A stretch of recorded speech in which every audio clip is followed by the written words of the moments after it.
This video introduces the statistical procedures that will be covered in this class, as well as the statistical procedures that are not covered in this class, but that you might find helpful to use at some point in your research. So I will mention those procedures for you, and at some point you can explore the documentation on them on your own. So the first statistical procedure we will be covering is Proc Freq. And I know we've used Proc Freq to look at frequency distributions, but there are a number of statistics that are available to us through Proc Freq. We can do a comparison of proportions. Proc Freq allows us to do one sample tests and goodness of fit tests. With Proc Freq you can do chi-square tests, the Fisher's exact test, a test for trend, McNemar's test, and calculate a kappa statistic. Proc Freq is also used for relative risk and odds ratio calculations, and Proc Freq can be used when you're dealing with summary counts instead of patient-level data.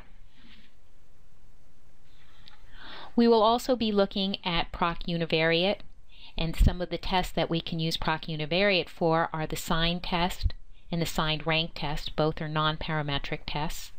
We can also use Proc Univariate for tests of location and normality. With Proc Means, we can use that for calculating a paired t-test.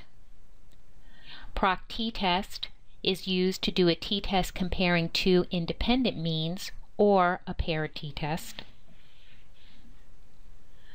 Proc ANOVA is used for analysis of variance where we're comparing more than two means, and it handles balanced ANOVA designs.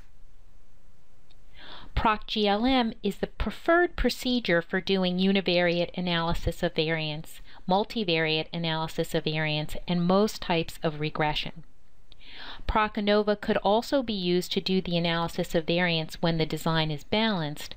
The only advantage in using Proc ANOVA is that it uses less computational resources.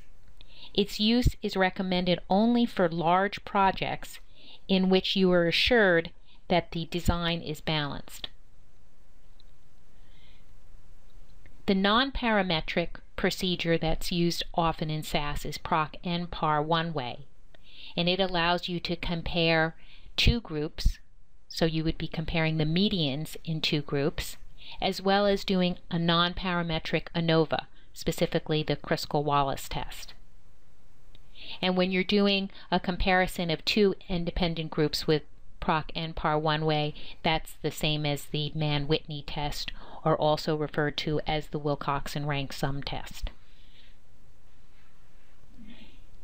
Two procedures that are used when we're looking at the association of continuous variables: Proc Core, which does correlation analysis. Specifically, it calculates Pearson and Spearman correlation coefficients. Proc Reg is used for simple linear regression, multiple linear regression, and residual analysis. The ability of Proc Reg to do residual analysis is unequaled in other SAS procedures and is the main reason for developing regression models using Proc Reg rather than using Proc GLM. So you can do regression with Proc GLM, but if you're going to be doing a lot of residual analysis, I recommend using Proc Reg.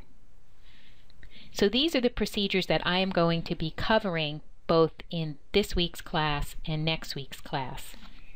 The statistical procedures that are not covered in this class but are very valuable procedures to read up on because you may need them in your research include Proc Logistic, which does logistic regression. It's used for binary and ordinal response data. Proc Life Test, which produces survival estimates and compares survival curves. Proc Mixed, also Proc GenMod and Proc Glimix, fits a variety of mixed linear models. And what I mean by a mixed linear model is it's a generalization of the standard linear model used in the GLM procedure. For example, data are permitted to exhibit correlation and non-constant variability. And finally, Proc Freq is used to do Cox proportional hazard regression. So again, it's working with time to event data. So these are procedures that I'm not covering, but that you can read up on and use now that you're more familiar with the SAS programming language. Now view the SAS demonstration video, Statistical Tests 1.